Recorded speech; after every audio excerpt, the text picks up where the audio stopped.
हमारा जो अगला टॉपिक है एविडेंस का, वो है decision of case on basis of oath.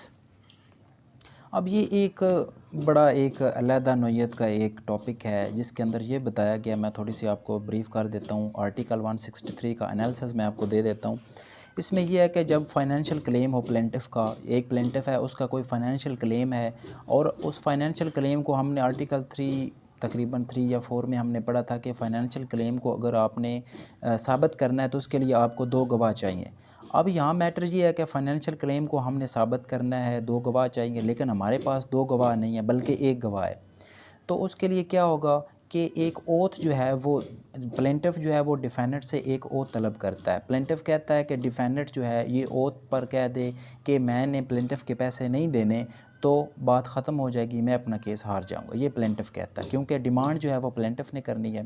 ये वो प्रोसीडिंग वाला ओथ नहीं है कि वो फर्जी कह देना। ये ऐसी है कि इसमें एक गवाही पर पूरा फैसला हो जाता है।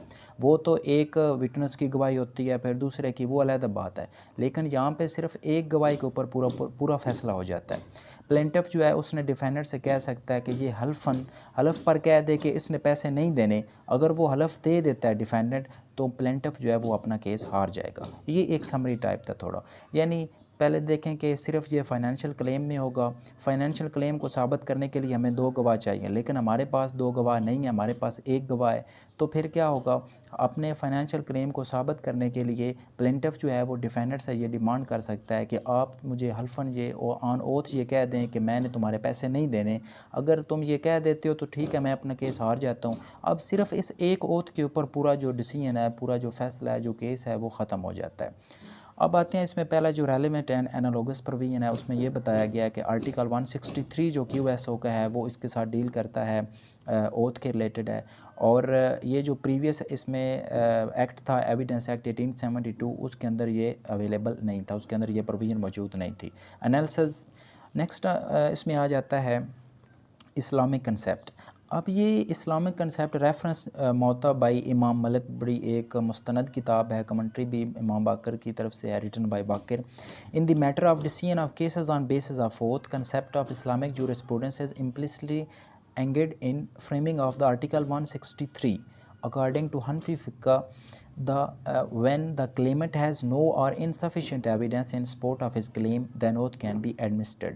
अब ये जो बातें मैंने आपको पहले बताई हैं तकरीबन, क्योंकि हम केसेस पढ़ रहे हैं तो तमाम केसेस में इस तरह ये रिपीट होती आएंगी, थोड़ा इसमें फ़र्क होगा। अब इसमें वो बताते हैं कि जो हनफी स्कूल ऑफ थाट है उसमें ये बताया गया कि अगर एक आदमी है, उसका फाइनेंशियल क्लेम है लेकिन उसके पास एविडेंस नहीं है, इनसफिशेंट एविडेंस है क्लेमेंट के पास, तो फिर उसके पास ये जो ओथ का है एक सपोर्ट है, वो इसको क्लेम कर सकता है, इसको एडमिनिस्ट्रेट कर सकता है। वो प्लेंटिफ जो है वो कहता है कि डिफेंडेंट मुझे ओथ दे दे। अगर वो डिफेंडेंट ओथ दे देता है कि मैंने जो प्लेंटिफ बात कर रहा है मुझे इसका पता ही नहीं है, मैंने इसका कोई पैसा नहीं देना, तो फिर ठीक है, वो जो प्लेंटिफ है वो अपना केस हार जाएगा।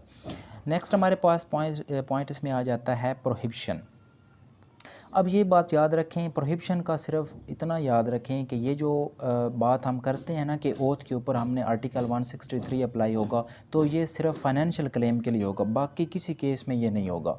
आपका फाइनेंशियल क्लेम था, आपके पास एविडेंस नहीं थी या इनसफिशिएंट एविडेंस थी, तो आपने अपने फाइनेंशियल क्लेम को साबित करने के लिए तो फिर आप जो आर्टिकल 163 है उसको अप्लाई कर सकते हैं। बाकी किसी सूरत में आप इस आर्टिकल का सहारा नहीं ले सकते। अगला हमारे पास पॉइंट है नीड ऑफ ओथ। अब इसकी ज़रूरत क्यों पेश आई? If there is only one witness available, जहाँ एक आदमी, एक विटनेस, एक गवाह मौजूद था, but 2 witnesses are necessarily required, लेकिन हमें 2 विटनेस चाहिए। तो ज़ाहिर बात है फाइनेंशियल क्लेम को साबित करना है तो 2 विटनेस चाहिए। देन द कोर्ट में allow the claimer to depose oath as his evidence, तो फिर जो कोर्ट है वो क्लेमेंट को अलाउ करेगी कि आप जो ओथ है वो आप ले सकते हैं। यानी वो डिफेंडेंट को कहेगा कि तुम मुझे ओथ दे दो, अगर वो ओथ दे देता है तो फिर जो क्लेमेंट है वो अपना केस हार जाएगा। इस तरह से जो केस है वो ख़त्म हो जाएगा। अगला पॉइंट इसमें हमारे पास आ जाता है डिमांड ऑफ ओथ। अब ये जो डिमांड है ये कौन करेगा? ये प्लेंटिफ करेगा डिफेंडेंट से। Only plaintiff can demand to depose oath as evidence. Defendant and court are not allowed to demand the oath. Court और जो डिफेंडेंट है वो ये डिमांड नहीं कर सकते, सिर्फ जो क्लेमेंट है या जो प्लेंटिफ है वो ये डिमांड कर सकता है।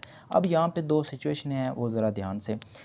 क्लेमेंट के पास दो गवाह थे, क्लेमेंट भी कह सकते हैं, प्लेंटिफ भी कह सकते हैं, उसके पास दो गवाह थे, एक गवाह ने गवाही दे दी लेकिन एक रह गया, वो दूसरे की जगह पर डिफेंडेंट से ओथ ले सकता है। ठीक है, वो कहता है कि ठीक है, ये जो दूसरा गवाह है ना उसकी जगह तुम मुझे ओथ दे दो कि ये जो बात है ना, ये जो तुम पैसे मुझसे क्लेम कर रहे हो या जो तुम्हारा क्लेम है इसमें मुझे कोई पता नहीं है, मैंने तुम्हारे कोई पैसे नहीं देने। अगर डिफेंडेंट वो दे देता है ओथ, ऑन ओथ वो बात ये कर देता है, तो फिर तो क्लेमेंट जो है वो केस हार जाएगा। लेकिन अगर वो ऐसा नहीं करता तो फिर जो प्लेंटिफ है वो जीत जाएगा, क्योंकि वो मुकर रहा है। ज़ाहिर बात है, अगर वो झूठा है तो इस वजह से फिर मुकर रहा है। लेकिन इसके लिए डिफेंडेंट का एग्री होना ज़रूरी है। अगर वो एग्री हो के ये बात करता है कि मैं ऑन ओथ देता हूँ तो ठीक है, अगर वो एग्री नहीं होता तो फिर प्लेंटिफ को अपना केस साबित करना होगा।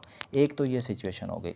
अगर प्लेंटिफ खुद पहले ओथ दे तो डिफेंडेंट के लिए फिर ओथ देने के लिए फिर वो बाउंड होगा। प्लेंटिफ जो है वो कहता है कि मैं हल्फन कहता हूँ, ऑन ओथ कहता हूँ कि आपने मेरे इतने पैसे देने हैं, तो फिर जो डिफेंडेंट है ऑन ओथ वो भी कहता है कि मैं हल्फन कहता हूँ कि मैंने आपके इतने पैसे नहीं देने। तो फिर ये एक मैटर तो आ जाता है, लेकिन जो डिफेंडेंट है वो बाउंड हो जाता है कि वो भी ऑन ओथ दे। अब इसमें अगला आ जाता है, एक ऑप्शन है कि ओथ अगेंस्ट ओथ। अब इसमें ये आ जाता है कि अगर क्लेमेंट है उसने भी हलफ दे दिया है, डिफेंडेंट जो है उसने भी हलफ दे दिया है, अब दोनों ने हलफ तो दे दिए, तो फिर गलत कौन हुआ? ज़ाहिर बात है उनमें से एक गलत तो है। इस सूरत में जो क्लेमेंट है वो केस हार जाएगा, क्योंकि डिफेंडेंट जो था उसके ऊपर ज़्यादा लाइबिलिटी थी। उसने जो केस है उसने कह दिया कि मैं इस जो आपने क्लेम किया है उसका मैं जवाबदेह नहीं हूँ, तो इस सूरत में जो क्लेमेंट है वो केस हार जाएगा। अब नेक्स्ट इसमें हमारे पास आ जाता है